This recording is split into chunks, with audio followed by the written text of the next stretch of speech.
एक समय की बात है, भगवान गौतम बुद्ध एक गांव में धर्म सभा को संबोधित कर रहे थे। लोग अपनी विभिन्न परेशानियों को लेकर उनके पास जाते और उसका हल लेकर खुशी खुशी वहां से लौटते।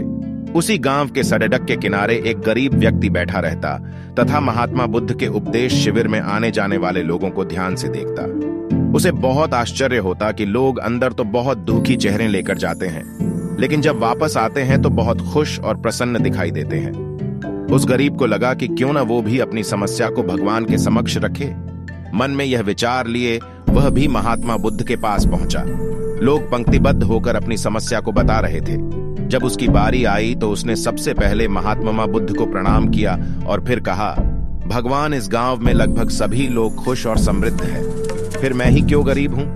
इस पर उन्होंने मुस्कुराते हुए कहा, तुम गरीब और निर्धन इसलिए हो क्योंकि तुमने आज तक किसी को कुछ दिया ही नहीं। इस पर वह गरीब व्यक्ति बड्ढा आश्चर्यचकित हुआ और बोला, भगवान, मेरे पास भला दूसरों को देने के लिए क्या होगा? मेरा तो स्वयं का गुजारा बहुत मुश्किल से हो पाता है। लोगों से भीख मांगकर अपना पेट भरता हूं। भगवान बुद्ध कुछ देर शांत रहे, फिर बोले, तुम बहुत अज्ञानी हो। औरों के साथ बांटने के लिए ईश्वर ने तुम्हें बहुत कुछ दिया है।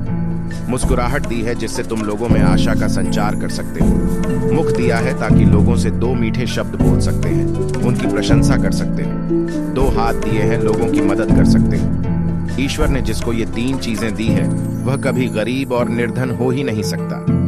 निर्धनता का विचार आदमी के मन में होता है, यह तो एक भ्रम है, इसे निकाल दो। और जब यह भ्रम निकल जाएगा तो खुद ब खुद जिंदगी में तरक्की होना शुरू हो जाएगी और जीवन खुशहाली की ओर मुड़ जाएगा।